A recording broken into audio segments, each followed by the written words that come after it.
마음으로 알아놓은 것을 보시고 그의 손을 만지시니 열병이 떠나가고 여인이 일어나서 예수께 수종들더라. 저물매 사람들이 귀신 들린 자를 많이 데리고 예수께 오거늘 예수께서 말씀으로 귀신들을 쫓아내시고 병든 자들을 다 고치시니 이는 선지자 이사야를 통하여 하신 말씀에 우리의 연약한 곳을 친히 담당하시고 병을 짊으시었도다 하는 이르려 하시니이더라. 예수께서 무리가 자기를 애워싸는 것을 보시고 건너편으로 가기를 명하시니라.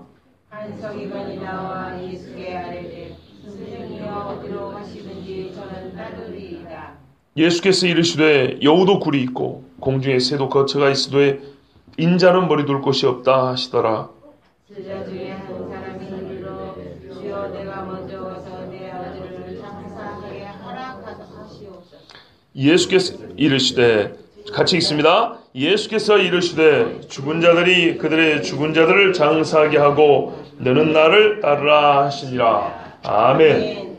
기도하겠습니다. 좋으신 아버지 하나님, 오늘 예수 그리스도의 권세와 능력을 가르쳐 주시고 참된 제자도를 가르쳐 주시려 말씀을 주셨나이다. 주님, 이 말씀을 통해서 우리가 예수님이 누군가를 더 분명히 알게 하시고 그 능력을 힘입어 살게 하시고 예수 따르는 길을, 바른 길을 배우게 하여 주시옵소서. 따를 수 없는 무력함이 우리에게 있습니다. 따를 수 있는 능력을 허락하여 주시옵소서. 예수 그리스도의 이름으로 기도하옵나이다.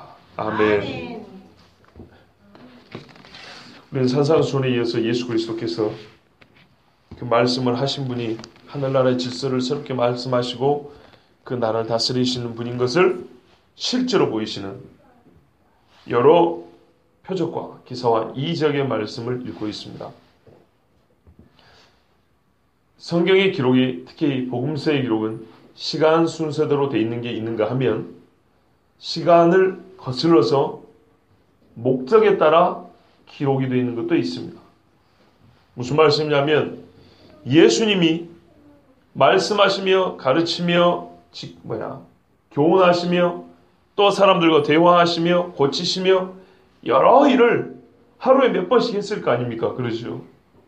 아침에는 가르치시고 기적도 베푸시고 병도 고치고 또 가르치시고 주무시고 기도하시고 그랬을 거 아닙니까? 성경에 예수님의 기도가 다 기록이 되어 있지 않습니다.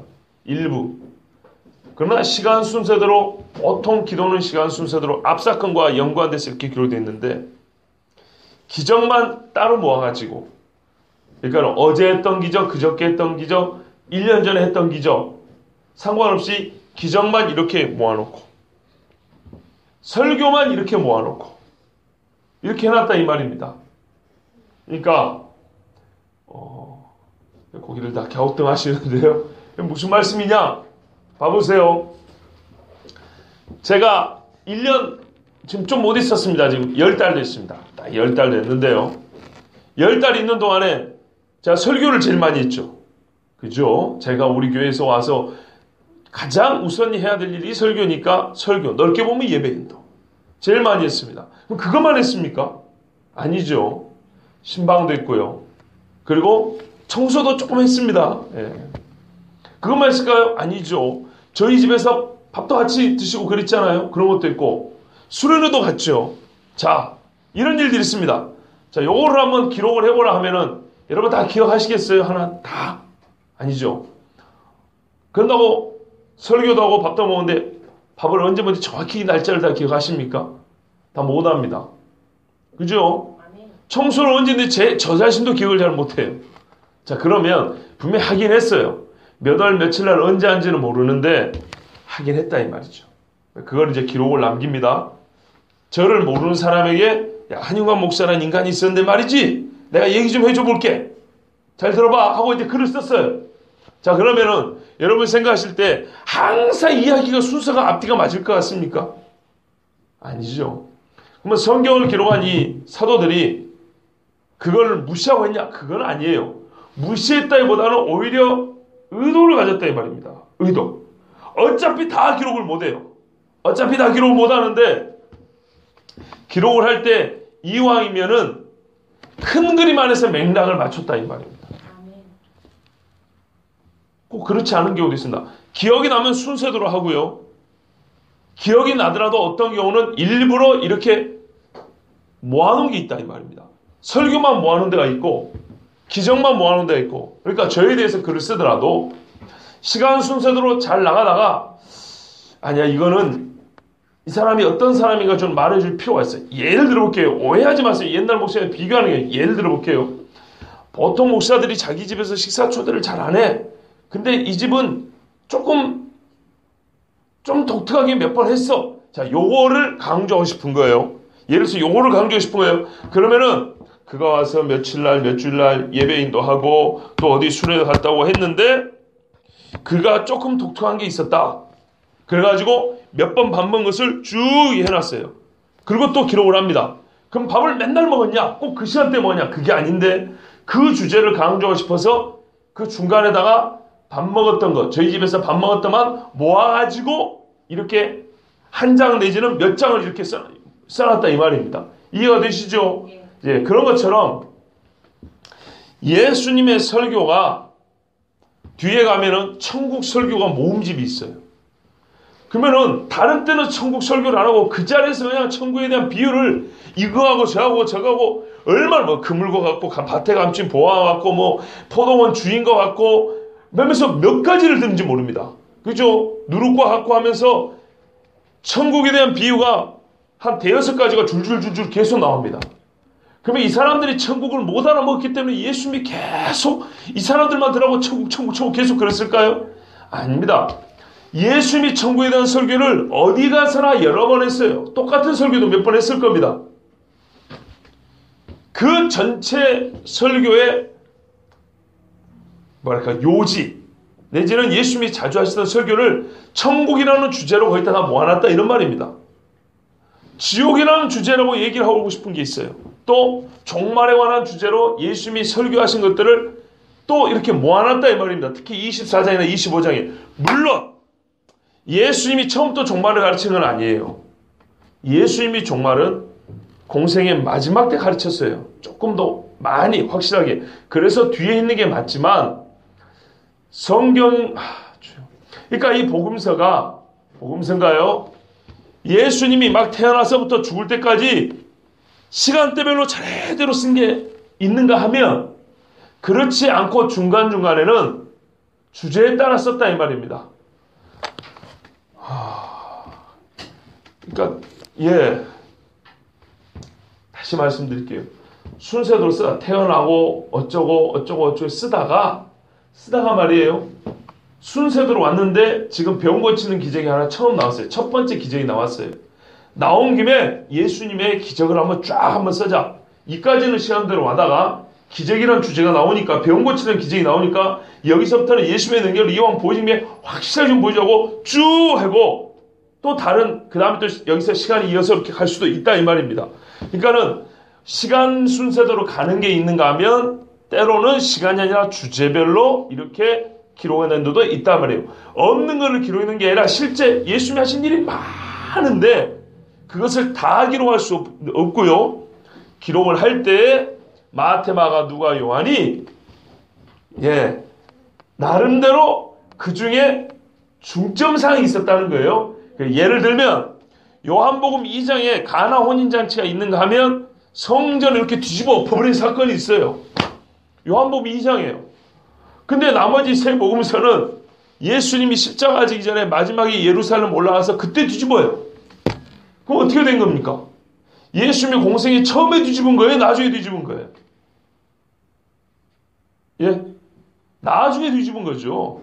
나중에요. 그래서 대제사장들도 화가 났잖아요.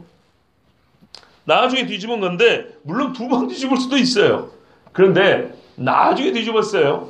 그러면 왜 요한복음 2장에 예수님의 공생의 처음에 성전을 이렇게 가가지고 장사치들 뒤집어 엎어갖고 청결하게 한 사건을 왜 거기다 기록해놨냐 말이에요. 시간 순서로 보면 말이 안 되죠. 그래서 성경을 공개하는 사람들이 이 바보들 봐라. 쓰려면 좀 입이라도 맞추지.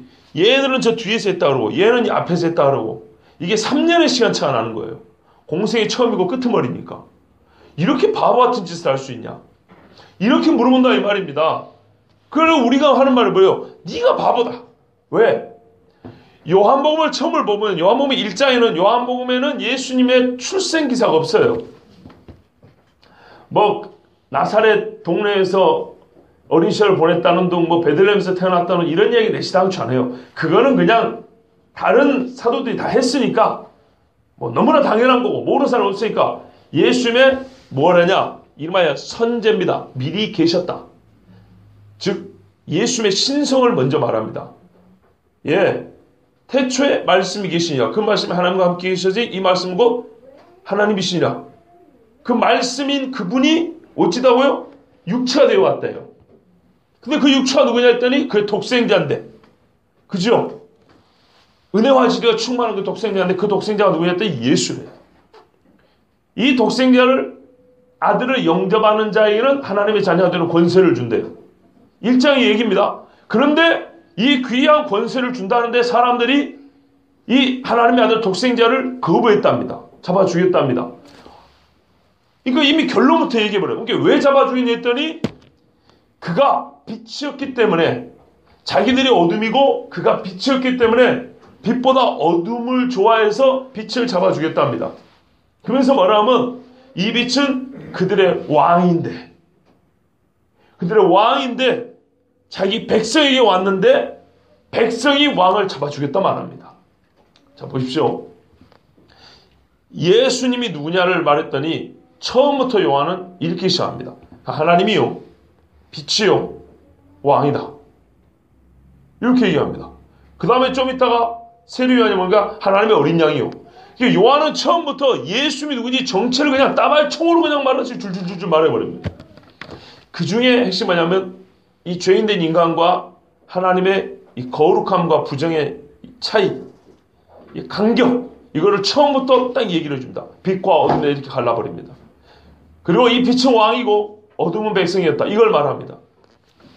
자, 그래서 가장 빛 대신 하나님을 섬겨야 될 이 땅에서 가장 밝아야 할 그곳이 제일 어두워져 버린 거예요. 예루살렘. 예수님이 그걸 엎어버립니다. 대제사장보다 높은 권위로. 왜요? 자기가 왕이니까. 요한은 처음부터 이거를 강력하게 주장하는 겁니다.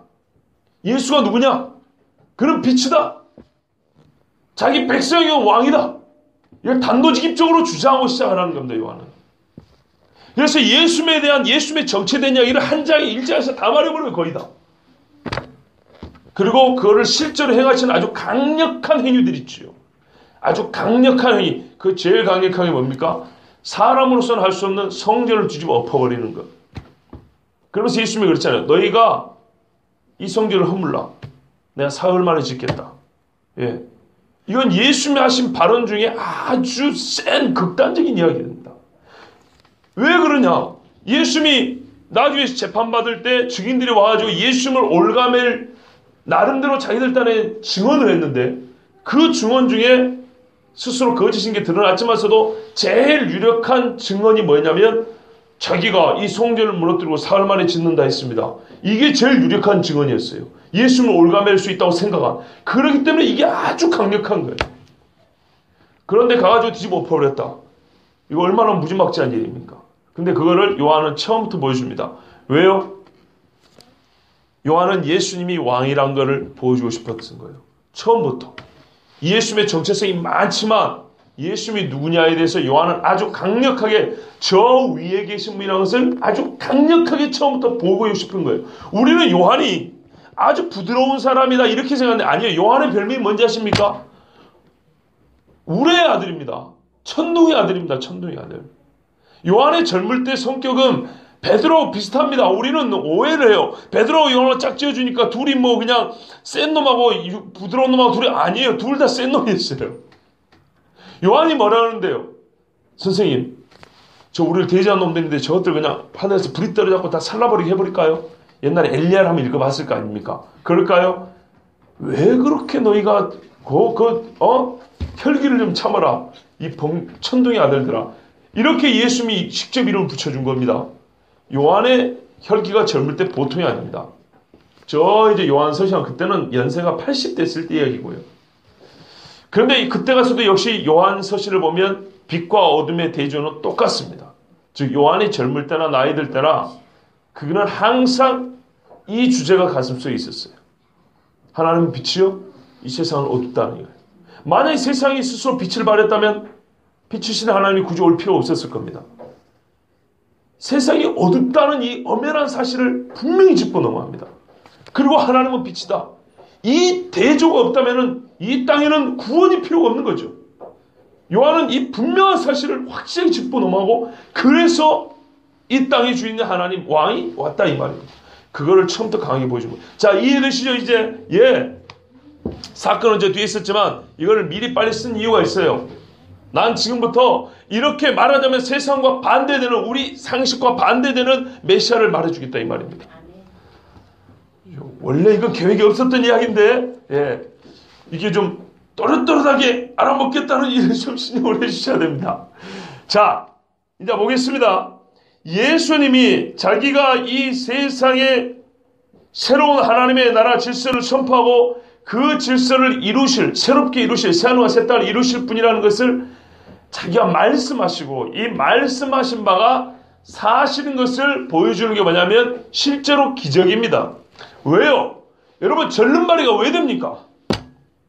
원래 태어날 때, 원래 하나님이 사람 만들 때 정상적인 신경다발을 이렇게 이어지게 하시고 혈액이 통하게 하고 근육이 이렇게 움직이게 하셔가지고 사람이 원래 걷게 만들어져 있습니다. 걷고 뛰게 되어 있습니다. 이게 제대로 질서가 잡힌 겁니다. 그렇죠? 근데 이게 무너진 겁니다. 이게 무질서라 합니다.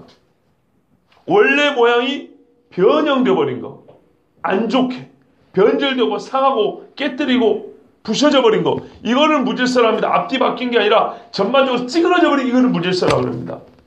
세상의 육체의 질병은 세상이, 즉 하나님 앞에서 사람이 얼마나 찌그러진 상태인가를 확실히 보여줍니다. 이거를 펼 때 나중에 새하늘과 새 땅에서는 눈물 흘릴 일도 없고, 주저앉아있는 안진뱅이도 없고, 문둥병자도 없고, 아픈 것도 없고, 병든 것도 없다고 그랬습니다. 원래 하나님은 우리에게 병을 주신 분이 아니에요. 그래서 예수님께서는 병든 자를 고쳐주시는데요, 저번 시간에 우리의 이방인을 봤습니다.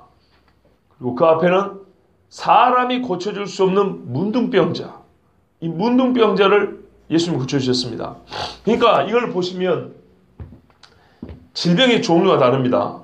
질병의 종류가 다를 뿐만 아니라 사람의 뭐랄까요, 이렇게 좀 차별을 하자는 게 아닌데 부류가 좀 다릅니다. 첫 번째로 봐보세요. 문둥병 보세요. 가장 부정한 사람입니다.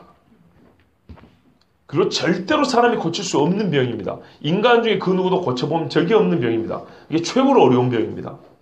옛날에 엘리사도 그랬잖아요. 아니, 이스라엘 왕도 그랬잖아요. 내가 하나님이 관대 문둥병자를 고친단 말이냐.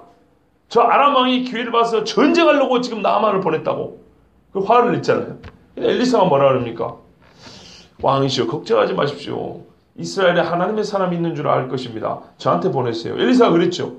근데 엘리사가 직접 고친 거 아닙니다. 그냥 강에 들어가라 그랬죠. 하나님의 권위로 직접 고친 분은 예수님밖에 없습니다. 두 번째는요, 이스라엘 사람의 이방인입니다. 그리고 어떻습니까? 이방인이 자기 종을 고쳐다닙니다. 자기 병이 아니고요. 자, 세 번째입니다. 이번엔 여자입니다. 유대 사회에서 여자는 썩 그렇게 존중받지 못하는 사람입니다. 예, 우리나라 사람만 옛날에 남녀차별 심했다면 절대 안 된다 그랬습니다. 저 서양 사람들도 그랬어요. 여러분 들어보셨습니까? 소크라테스라고? 그죠? 소크라테스의 제자 중에 아리스토텔레스라는 사람이 있어요. 플라톤, 아리스토텔레스. 예, 유명한 서양의 철학자들입니다. 이 아리스토텔레스가 뭐라 하는지 아십니까? 여자들은 영혼이 없다 그랬어요. 왜? 이 똑똑한 세계 석학 철학자가 그랬어요.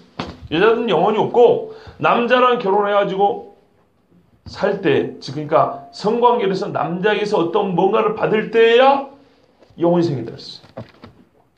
기가 막힐 일이죠. 그죠? 아리스토텔레스는 인종차별됐던 사람이에요. 저 야만인들은 이게 부족하다 그랬어요. 그래서 저들은 자기 같은 서양인들이 노예로 부려먹어도 아무 문제가 없다고 했던 고대의 노예를, 노예 무역을 지지했던 사람입니다. 인종차별. 그거를 지지했던 사람입니다. 벌써 몇 년 전 사람입니까? 우리가 아는 알렉산더가 옛날에 헬라의 알렉산더 대왕 들어보셨죠? 예, 알렉산더 대왕의 가정교사 아리스토텔레스 이 철학자입니다. 예. 자, 이번엔 여자입니다. 유대에서도 별로 존중받지 못한 여자를 예수님께서 고쳐주시는데 베드로의 장모입니다. 베드로가 장모님을 모셨어요. 그 동생 안드레도 있었고 이 집에 대가족이 있고요. 가버나움입니다. 예수님이 가버나움에 가실 때 아마도 베다니에서는 나사로 집이고 가버나움에서는 베드로의 집에서 주로 유하셨다는 겁니다. 베드로는 자기가 집이 배가 있습니다. 말 그대로 선주입니다. 선주. 갈릴리 바닷가의 선주입니다. 그러니까는 베드로의 집터는 상당히 넓었고요.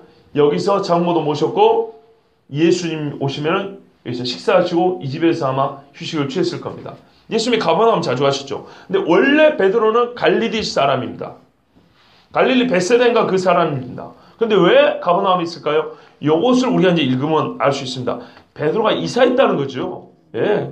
예수님 따라다니면서 이사했다는 겁니다. 아무래도 이럴 때 이제 추정을 하는 겁니다. 베드로가 예수님이 주로 가버나움 지경에서 사역을 많이 하셨기 때문에 일부러 그쪽으로 이사를 했을 가능성이 있는 겁니다. 그런데 장모님이 열병으로 누워있어요. 고대 열병 얼마나 무섭습니까?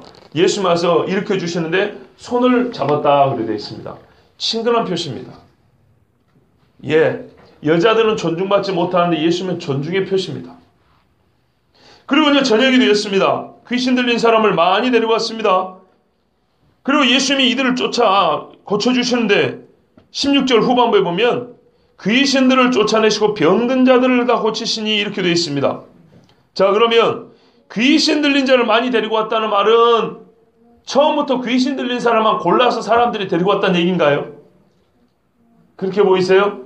그러면 뒤따르는 말씀이 예수님께서 귀신들을 쫓아내시고 이렇게만 끝나야 되는데 병든 자들을 고치시니 이렇게 돼 있죠. 이렇다는 겁니다. 우리가 이제 그러니까는 이거를 그냥 글자로만 보지 마시고 실제로 생각해 봐야 돼요. 사람들이 실제는 이럴 가능성이 크죠.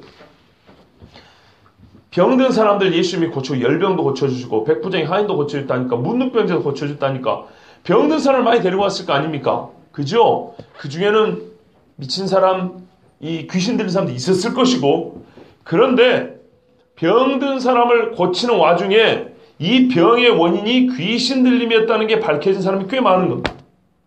단순한 세균성 질병이 아니고 그냥 장애가 아니고 귀신으로 인해서 병들었던 사람이 꽤 있었다는 것이 고치는 중에 이제 드러난 거죠.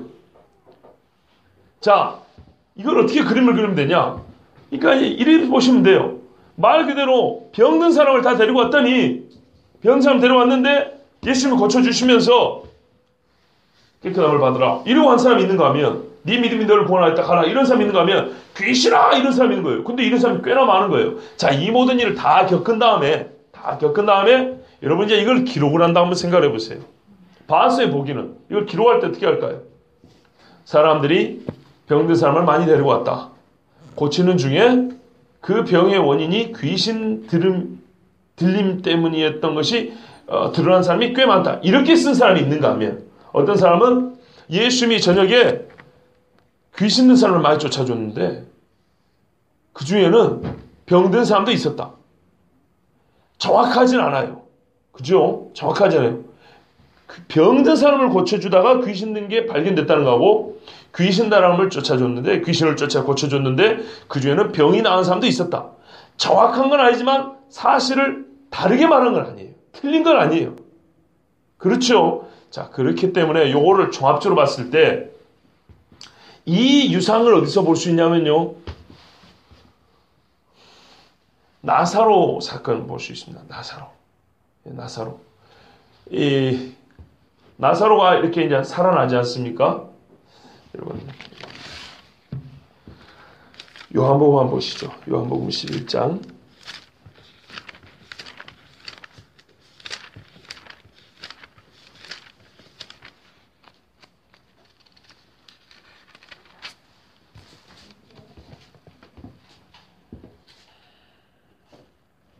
(11장에) 예수님이 나사로를 살려주시죠. 그죠? 안 살려줬습니까? 살려주시죠. 예, 예수님이 나사로를 살려주셨습니다. 자, 그 다음에 12장에 한번 봐보세요. 12장에 1절에 보시면 이렇게 되어 있죠. 6월절 엿새전에 예수께서 베다니에 이르시니 이곳은 예수께서 죽은 자 가운데서 살리신 나사로가 있는 곳이라. 자, 그러니까는 이 지역에 대해서 설명을 한번 하고 있는데요. 이거는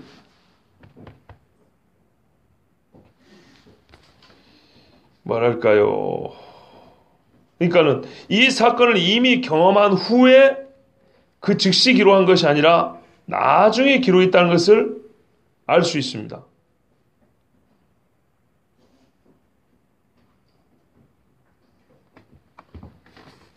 그리고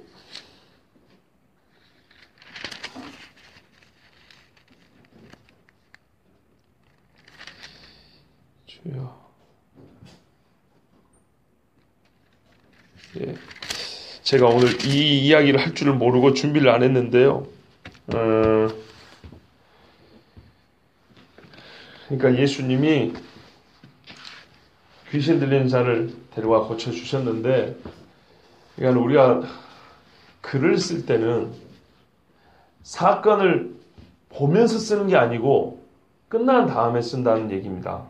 다 끝난 다음에 정리를 해서 쓴단 말입니다. 정리를 해서 쓸 때는 생각나는 순서대로 쓰는가 하면 어쩔 때는 전체를 한번 결론을 내준 다음에 다시 풀어 쓰는 경우가 있고요.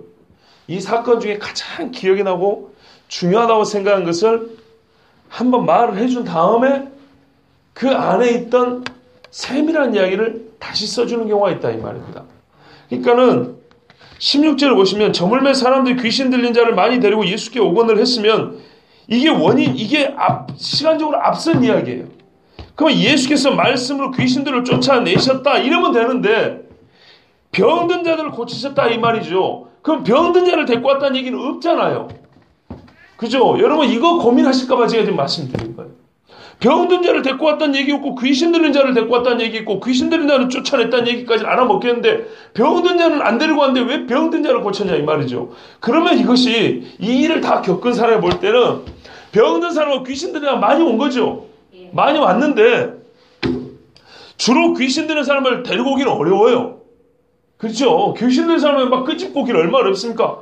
그래서 주로 병 고쳐달라는 사람들이 많이 왔다 이 말이죠. 병 고쳐달라는 많이 왔는데 진짜 귀신 든 사람도 있고 근데 병 고치다 보니까 생각보다 귀신 때문에 병든 사람이 꽤 많은 거죠. 그러다 보니까 이 전체 사건은 어떻게 되냐? 귀신 들린 자를 많이 고쳐준 사건으로 기억되는 사건이다 이 말이죠. 병든 자를 많이 고쳐준 것보다 유독 그러니까는 16절 처음에 귀신 들린 자를 많이 데리고 왔다고 이렇게 말해도 아무 문제가 없고 그렇게 이해를 하시면 되겠다 이 말입니다. 자, 우리 주님이 이거를 근데 어떻게 고쳐주시고 어떻게 쫓아내시냐면 말씀으로 순전히 자기 권위로 자기 입에서 나온 말로 이렇게 고치시고 쫓아내셨습니다. 바로 이 예수님이에요. 그러니까는 산상수훈에 이 땅에 복이 있으라 마음이 심령이 가난한 자들이여 천국이 너희 것임이라. 이거를 누가 같은 사람이 이거를 약속을 해주겠습니까? 귀신을 쫓아내고 병을 고치고 문둥병자를 고쳐주는 이 실제적인 권능이 있는 자라야 자기 스스로 자기 입에서 나온 말로 이렇게 할 수 있지 않겠습니까? 이것은 선지자 이사야가 하신 말씀을 이루려 하심인데 우리의 연약한 것을 친히 담당하시고 병을 짊어지셨다 그랬습니다. 이사야는 정확히 이렇게 말하지 않았어요. 그래서 우리가 성경 인용할 때 꼭 정확하지 않아도 큰 죄 아닙니다. 베드로도 설교할 때 말하면 시편에 가리켜 있어요. 시편 몇 편 몇 절 이렇게 말 안 했어요. 그리고 히브리서가에 보면 어딘가에 이랬을 때 이렇게 돼 있어요. 정확히 기억이 안 나니까 구약 성경을 인용하는데 어딘가에 이렇게 해놨다고요. 예. 그리고 또 선지자 예레미야가 말하기를 하고 예수님에 대해서 이렇게 얘기를 하는데요. 사실은 예레미야만 말한 게 아니고 스가랴도 같이 말한 거예요. 스가랴의 예언과 예레미야 예언을 같이 묶어가지고 예수님에 대한 예언을 성취했다고 말했는데 원래 내용은 그래요. 그런데 성경에 어떻게 기록이 되냐면 예레미야가 말하기를 이렇게 돼 있다고요. 거짓말이죠. 예레미야 말 반, 스가랴 말 반, 이래가지고 예수님에 대한 예언 성취했다 이렇게 말했어요. 기록이 이렇게 나왔어요. 내용은. 그런데 뭐라고 하냐면 이 예언이 예레미야가 한 예언인데 성취됐다 이렇게 기록이 돼 있다고요. 그러면 스가랴를 싹 빼버린 거예요. 그럼 거짓말인가요? 그게 아니에요. 그걸 몰라서 한 게 아니고 대표되는 사람 한 사람을 얘기한 거예요. 그러면 이사야가 어디서 이런 말을 했냐? 우리가 잘 아는 53장 4절에 보면 그는 실로 우리의 즐거움을 주고 우리의 슬픔을 당하였거늘 우리는 생각하기를 그는 징벌을 받아 하나님께 맞으며 고난을 당한다 하였노라. 이 말씀이에요. 완전 다르죠. 근데 이 말씀을 내용을 인용을 한 거예요. 내용을. 그가 우리의 질고 우리의 병입니다. 요거를 지고 우리의 슬픔을 다하였다 이 말이에요. 예수님이 뭐 했다고요? 우리의 질고와 슬픔을 대신 당하였다. 이거를 예수님이 하신 일을 보고 마태는 뭐라 하냐면 우리의 연약한 것을 친히 담당하시고 병을 짊으셨다. 이것이 바로 이사야가 예언했던 말을 성취하셨다는 것인데 실제로 이사야가 했던 말하고 토시 하나로 틀리지 않고 정확히 일치하지는 않아요. 그 내용을 끌어온 겁니다. 그러므로 우리가 성경 인용할 때 정확히 인용하면 좋지만 꼭 그렇지 않아도 큰 문제 없으니까 성경을 가지고 말씀하시면 됩니다. 자, 이러자 사람들이 막 달라들었어요. 예수님이 이 사람들이 에워싸는 것을 보시고 호수 건너편으로 가자. 가버나움이니까요. 그 건너편으로 가자. 이렇게 이제 명하셨습니다. 자, 무리가 왜 에워싸고 예수님이 무리가 에워싸는 것을 왜 그냥 놓고 건너가자 그랬을까요? 첫째는 쉬어야죠. 지금 저녁이라 그랬지 않습니까? 그죠? 예수님 쉬어야 되고 기도할 때가 있죠. 우리가 좋은 일 하지만은 때로는 아니죠. 좋은 일을 계속하기 위해서는 쉬어야 됩니다. 일을 하기 위해서는 잠을 자야 되는 것처럼. 일단 예수님 쉬셔야 되고 또 하나는요, 여러분. 이 사람이 많다는 것은 자칫 본질을 흐릴 가능성이 큽니다. 무슨 말씀이냐면 예수님이 누구신가에 대한 인식의 투명성이 필요한 겁니다. 예수님 병 고치는 걸 보고 그가 누구신가를 알아야 되고 예수님의 말씀을 듣고 그가 무슨 말씀하신가 이걸 들어야 되는데 사람이 막 몰랐고 온갖 잡소리와 막 시끌벅적할 때 말 그대로 불필요한 어떤 군중 심리가 작동할 수 있습니다. 예수님이 누구신가? 예수님이 우리를 위하여 이 일을 왜 하시는가? 이런 것이 아니고 막 그냥 들다가 우리 옛날에 어릴 때 그런 경험 있으신가요? 막 잔치할 때 막 그냥 막 가는 거예요. 예, 들떠가지고 흥분된 상태로. 예수님은 흥분된 상태로 요구하는 게 아니에요. 차분하게 예수님이 지금 하시는 말씀과 하는 일에 대한 바른 깨달음을 얻기를 원하는 거예요. 지금 저게 뭐냐 이 말이죠. 병을 고치는 것이 무슨 의미냐 이거죠. 물론 병 고치고 우리가 건강하면 좋죠. 이것도 좋은데 본질상 이 육체는 어쨌든 간에 다 썩어 죽어 썩습니다. 근데 예수님이 이 병을 고치려면 그가 누구인가를 가리키냐는 거죠. 이거를 차분하게 맑은 정신으로 그걸 알아봤는데 그냥 막 나왔어 좋겠다 와 우리도 가자 막 이러 아주 그냥 정신이 없어져 버린 겁니다. 혼란스러웁니다. 무질서 혼란스러워요. 그래서 예수님이 여기서는 많은 사역을 할지라도 실제적으로 사역에 바른 효과가 나타나지 않습니다. 그래서 예수님이 건너가자 그랬습니다. 세 번째는요. 이 다음 말씀과 연결되는데 제자와 무리를 구분하기 위함입니다. 이게 이제 중요한 이야기입니다. 예수님은 제자를 부르신 것이지 많은 무리를 원하는 게 아닙니다. 그래서 제가 아까 말씀드린 거 이게 실제로는 시간 순서대로 일어났었던 일은 맞습니다. 그러나 예수님이 강을 건너 이제 호수를 건너가려 할 때 달라붙어가지고 예수님 앞에 한두 사람 얘기했겠습니까? 선생님 어디로 가세요? 우리도 좀 데려가세요. 야 우리도 배 타고 가자. 얼마나 시끄럽겠습니까? 그런데 우리 분위기상 아주 조용하게 보여요. 왜요? 마태가 그 많은 사람들의 이야기를 다 기록한 것이 아니라 그 중에 한 사람 이야기를 기록해놨어요. 왜 그랬을까요? 그 많은 잡소리는 애시당초 쓸데가 없어요. 두 번째는 말씀드린 대로 이 많은 것들을 다 기록하지 않으려면 일부를 기록을 해야 되는데, 있었던 일 중에 일부를 기록하는데, 일부를 기록하되 주제가 이제 넘어간다 이 말이에요. 지금까지는 예수님의 기적 행하심, 예수님의 권능을 말하는 게 주제였고, 산상수 말씀하신 분이 실제로 그걸 이루신다는 것을 말해준 거고, 그 다음에는 말씀하신 분이 실제로 이루시는데 그분을 이제 우리가 어쩔 거냐 이 말이죠. 따라야 된다는 얘기죠. 요 이야기를 이제 하려는 거예요. 이 이야기를 할 것인데, 실제로 있었던 여러 대화 중에 그 중에 이 주제에 맞는 대화를 하나 골랐습니다. 실제로 있었던 여러 가지 사람들의 말 중에 그게 한 서기관의 이야기입니다.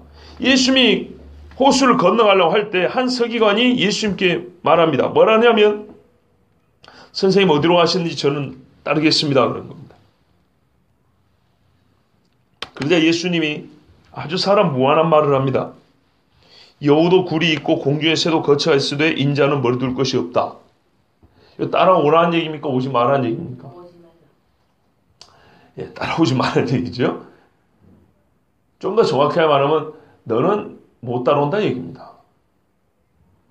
여러분 같으면 얼마나 이게 실제로 이렇게 말하면 사람 참 무한해지겠습니까? 서기관입니다. 성경을 쓰는 사람이고요. 율법의 전문가입니다. 상당히 명망 있는 사람입니다.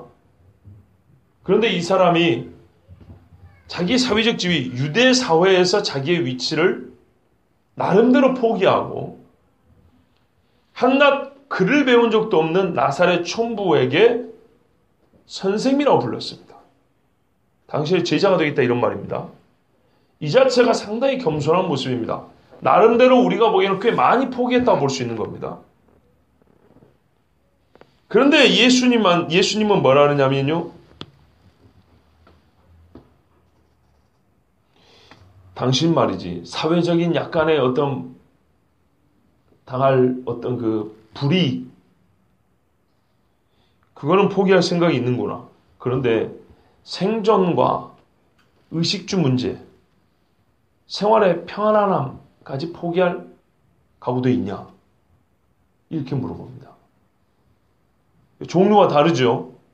서기관은 선생님 그랬습니다. 말하자면 서기관이 관심 있는 율법입니다. 나에게 율법을 한 수 가르쳐 주십시오. 산상수훈에서 이미 들었지 않습니까? 듣고 보고 또 지금 기적을 해하는 거 보니까 선생님은 하나님의 말씀을 바로 가르칠 수 있는 능력이 있는 줄 알고 실제로 어떤 선지자와 같은 능력이 있는 것까지 제가 확인했습니다. 저에게 한 수 가르쳐 주십시오. 이제 내가 배우는 선생님을 바꾸겠습니다. 이런 말입니다. 이래서 서기관이 나온 겁니다. 꽤나 많은 걸 포기했습니다. 그런데 예수님의 말씀은 나를 따르겠냐 이런 물이죠. 나를 따르려면 당신이 생각하는 그 삶의 일부 영역을 포기한 거 말고 이쪽도 필요한데 이것도 포기하겠냐 이렇게 물어본 겁니다. 그럼 예수님의 기준이 얼마나 엄격한지 한번 잘 보십시오. 이 사람 따랐을까요? 안 따라갔을까요? 안 따릅니다. 왜요? 이 사람은 선생님을 요구한 것이 주님을 요구한 게 아닙니다. 선생님을 따르겠다는 것이 주님을 따르겠다는 겁니다. 주님을 따르면 이쪽 끝까지 포기를 해야 됩니다. 그 다음에 예수님을 이미 따르던 제자의 무리 중에 한 사람이 21절에 보면 또 이렇게 부탁을 합니다. 주여, 내가 먼저 가서 내 아버지를 장사하게 허락하옵소서. 여러분 이게 뭐 잘못된 건가요? 아버지 돌아가신 거 장례 치는 거는 뭐 동서고금을 막느라고 당연한 이야기죠. 너무나 당연한 이야기죠. 그런데 예수님이 아주 매정한 이야기를 합니다. 죽은 자들이 그들의 죽은 자들을 장사하게 하고 너는 나를 따르라 하시냐. 와, 이거는 매정할 뿐만이 아니라요, 모욕적인 이야기입니다. 한번 생각해 보세요. 죽은 시신이 다른 시신을 장례를 치를 수가 있습니까? 그럴 수 없죠. 그렇다면 여기는 죽은 자가 두 부류가 있는 겁니다. 첫 번째 죽은 자는 영적으로 죽은 자입니다. 실제로 장례를 치를 수는 있으나 죽었다고 말할 수 있는 사람들. 예. 죽은 자가 죽은 자를 장례를 치러야 되니까. 장례를 치를 첫 번째 죽은 자는 육신이 죽은 자는 아니죠. 예. 땅을 파야 되니까. 영적으로 죽은 자. 영적으로 죽은 자가 그 다음에 누구를 장례 치릅니까? 다른 죽은 자를 장례 치릅니다. 이 사람은 육체가 죽은 자입니다. 그러니까 예수님을 모르는 사람이 장례를 치러서 내버려 두고 너는 나를 따르고자 한다면 따라와라 이런 말입니다. 이건 역시 아주 모욕적인 예수님의 답변입니다. 여러분 엘리야가요. 엘리사가 따라오려고 할 때 옷을 던지니까 엘리사가 그 옷을 주워가지고 엘리야에게 주면서 따라가겠습니다 그랬습니다. 그러면서 엘리야 선지자요. 내가 우리 부모님이 와서 작별 인사를 하고 갈 수 있게 허락해 주십시오 그래요. 엘리야가 그렇게 하라 그래요. 그렇게 하라 그러면 내가 언제 말렸냐? 집에 가지고 소 잡아가지고 다 삶아먹고 동네 사람들 인사하고 부모님하고 작별 인사하고 그리고 엘리야를 따라갑니다. 이 정도 해줄 수 있는 거 아닙니까? 그런데요. 에스겔서에 아주 무지막지한 일이 벌어집니다. 제가 에스겔서 하나 읽어드릴 테니까 들어보십시오. 에스겔 24장 15절에서 24절입니다. 여호와의 말씀이 또 내게 임하여 이르시되 인자야 내가 내 눈에 기뻐하는 것을 한번 쳐서 빼앗으리니 너는 슬퍼하거나 울거나 눈물을 흘리거나 하지 말라며 죽은 자들 위하여 슬퍼하지 말고 조용히 단식하며 수건으로 머리를 동이고 발에 신을 신고 입술을 가리지 말고 사람이 초상집에서 먹는 음식물을 먹지 말라 하신지라. 그러니까 에스겔이 하나님 뭐라 하냐면 내가 너에게 정말로 네가 좋아하고 기뻐하는 것은 하나 뺏어갈 거다. 그런데 딱 감을 잡아보니까 이거는 누가 죽는 거예요. 초상집에 가고 슬퍼하는 것처럼 어떤 행동이나 무슨 옷을 입거나 눈물을 흘리거나 하지 말라는 게 전혀 슬퍼하지 말라는 겁니다. 내가 너에서 기뻐하는 것을 뺏어갈 텐데도 너는 울지 말고 평상시처럼 똑같이 이거 기계도 아니고 말이죠. 그 다음에 뭔 일이 있었냐 했더니 내가 아침에 백성에게 말하였더니 이렇게 백성에게 말했어요. 하나님이 초상집에서 음식 먹지 말고 나보고 내 기뻐하는 것을 뺏어간다고 했는데 절대 슬퍼하지 말라 그랬다. 백성에게 아침에 이렇게 말했어요. 뭔 일을 할 줄은 모르고 말하라 그러니까요. 이렇게 말을 했어요. 저녁에 내 아내가 죽었으므로 하나님이 내가 너의 기뻐하는 것을 뺏어간다 했는데 에스겔 선지자의 아내를 아침에 말하고 저녁에 데려가 보는 거예요. 세상에 자기 아내가 죽을 줄 몰랐죠. 내 기뻐하는 것을 뺀다는 것이 아내를 데려갈 줄 몰랐죠. 에스겔도 엄청 충격을 받았을 겁니다. 아침에 내가 받은 명령대로 행하며 받은 명령이 뭡니까? 슬퍼하지 말고 눈물 흘리지 말고 초상 치는 거 하지 말고 허리를 배로 동이지 말고 아무것도 하지 말고 아무 일도 없는 것처럼 그렇게 있으라는 거예요. 이게 말이 되는 소리입니까? 자기 아내가 죽었는데요. 그런데 이대로 했대요. 백성이 내게 이르되 내가 행하는 이 일이 우리와 무슨 상관이 있는지 너는 우리에게 말하지 아니하겠냐. 백성이 이르니까 기가 막힌 거죠. 뭐라면 에스겔 선지자야 지금 뭔 일이 벌어지냐 빨리 말해라. 도대체 무슨 일을 하고 있는 거냐 지금 빨리 말하시오 당신. 이게 뭐야? 이렇게 이제 다그쳤다 이 말입니다. 말이 되는 소리 하지 말이죠. 아침에 말하고 오후에 각시가 죽었는데 그 뒤날 아침에 그 동네 사람들이 보니까 사람이 죽어 내가 아는데 에스겔은 태연한 거예요. 이걸 보고 이제 이스라엘 사람들이 말한 거예요. 당신 이건 미치지 않고 할 수 없는 짓인데 도대체 무슨 의미가 있는 건지 빨리 우리에게 말해라. 이거 막 다그쳤다 이 말입니다. 하나님이 이것 때문에 에스겔한테 울지 마라 그런 거예요. 그렇게 함으로 내가 그들에게 대답하기를 여호와의 말씀이 내게 임하여 이르시되 너는 이스라엘 족속에게 이르기를 주 여호와의 말씀에 내 성소는 너희 세력의 영광이요 너희 눈의 기쁨이요 너희 마음의 아낌이 되거니와 내가 더럽힐 것이며 너희의 버려둔 자녀를 칼에 엎드러지게 할지라 너희가 에스겔이 행한 바와 같이 행하여 입술을 가리지 아니하며 사람의 음식물을 먹지 아니하며 수건으로 머리를 동인 채 발에 신을 신은 채로 두고 슬퍼하지도 아니하며 울지도 아니하되 죄악 중에 패망하여 피차 바라보고 단식하리라. 무슨 말이냐면요. 이스라엘이 죄가 많이 있었잖아요. 그래서 그들이 아끼는 성소와 뭡니까? 하나님의 이스라엘에게 허락하신 성소를 주었고 그 자녀들이 얼마나 기쁘고 아름다운 것들입니까? 그런데 이것들을 다 깨버리고 죽여버리고 뺏어가버리고 황폐화시켜버린대요. 뭐 사람들이 울어야겠죠. 그런데 이 일이 얼마나 기가 막힌 거 아니 눈물을 흘리지 못할 정도로 엄청난 충격을 줄 거다 이 말입니다. 그래서 피차 바라보고 탄식만 하지 눈물을 흘릴 정도의 여유도 주지 않는다는 거예요. 이같이 에스겔이 너희에게 표징이 되리니 그가 행한 대로 너희가 다 행할지라. 이 일이 이루어지면 내가 주 여호와인 줄을 너희가 알리라 하라 하셨느니라. 이 둘의 차이를 아시겠어요? 첫 번째는 선지자가 또 다른 사람을 부른 겁니다. 두 번째는 하나님이 오직 하나님의 자기 권위로 절대적인 메시지를 전달하려고 극단적인 상징을 주신 겁니다.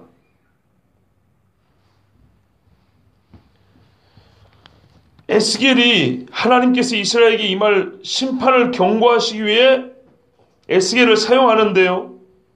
율법적인 관례, 이스라엘의 풍습까지도 무시해버리고, 그러니까는 인간이 생각하고 세워놓고 예상할 만한 것들을 완전히 깨뜨려버리면서까지 뭔가요? 극단적인 절대적인 메시지를 주기 위해서 모든 예상 가능한 것들을 싹 깨뜨려버린 거예요. 이건 하나님만 하실 수 있는 명령이고요. 이런 명령에조차도 순전하게 순종했던 사람이 바로 선지자였고요. 이 정도로 극단적인 이스라엘의 멸망, 그 결과, 그것이 실제로 온다는 것을 이런 방법 외에는 가르칠 수 없었기 때문에 모든 가능한 변수 자체를 아예 그냥 없애버리는, 무시해버리는, 인간이 조정할 수 있는 그런 조건 자체를 아예 없애버리는, 어떤 여지도 주지 않는 이런 방법으로 하나님은 자기의 말씀을 전하시고 그대로 행하신다는 거예요. 예수님이 하신 것은 무슨 말이냐면요, 이런 겁니다.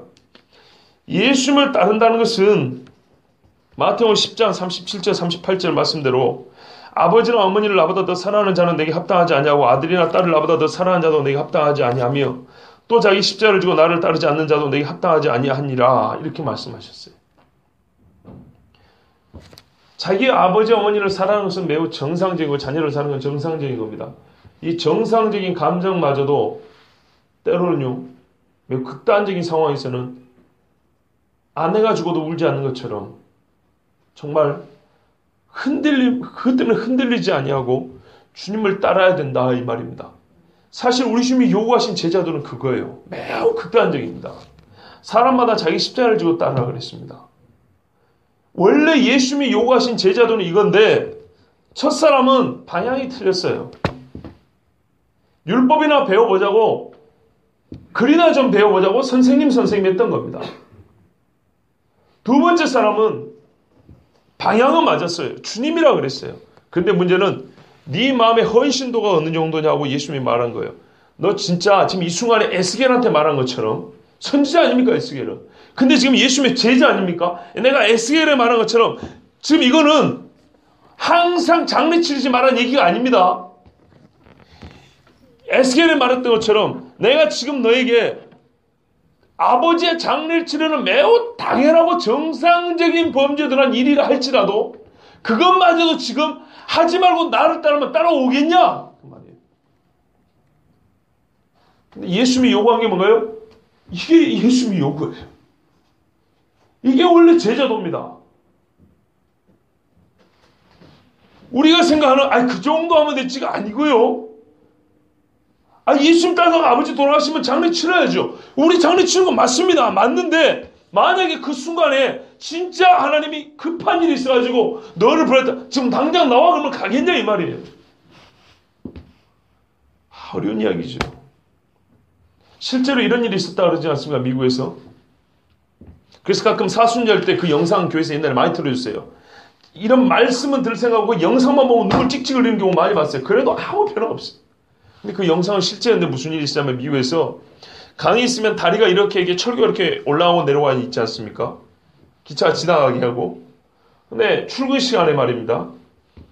아이가 학교를 안 가는 날이 있어요. 그 집에 아들이 하나 있는데 독자입니다. 아버지가 이 다리를 연결해주고 다시 들어 올리고 하는 이거 영무원이에요. 예. 철교를 연결시켜주고 올려주고 하는 게 이거예요. 이거 하는 분이에요. 그럼 기차가 오고 있으니까 요거를 지금 다리를 놔줘야 되잖아요. 다리를 놔줘야 되는데 이게 이제 톱니바퀴가 돌아갑니다. 버튼을 누르게 이제 막 당기고 올리고 하면 톱니바퀴가 돌아서 드르르 하면서 이제 놔주고 다시 올라오고 하는데 아들이 그 지하에 가고 이게 보다가 떨어져가지고 그 톱니바퀴 사이에 낑겨버렸어요. 근데 애를 살리려면 들어 올리면 돼요. 약간만 이거 들어 올리면 돼요. 그런데 지금 막 기차가 이게 들어오고 있어요.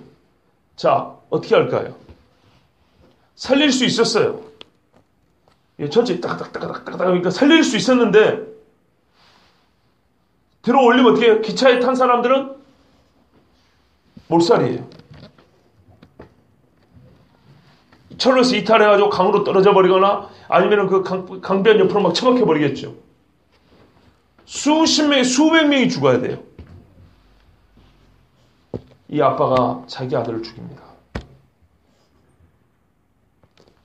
이 기차 타고 가는 사람들은 뭔 일인지도 모르고 기타 치고 가는 사람, 웃고 가는 사람, 손을 들고 가는 사람, 저 밖에서 저 아저씨가 왜 통곡을 하는지는 모르고 다 기차 타고 유유히 강을 건너갑니다. 실화라 그럽니다. 기차가 건너간 다음에 올려봤으나 자기 아들은 온몸이 어떻게 됐겠습니까? 이런 영상 보여주면서 이게 하나님이 우리를 사랑하신 사랑이고 그 아들을 주신 것입니다라고 보여줬습니다.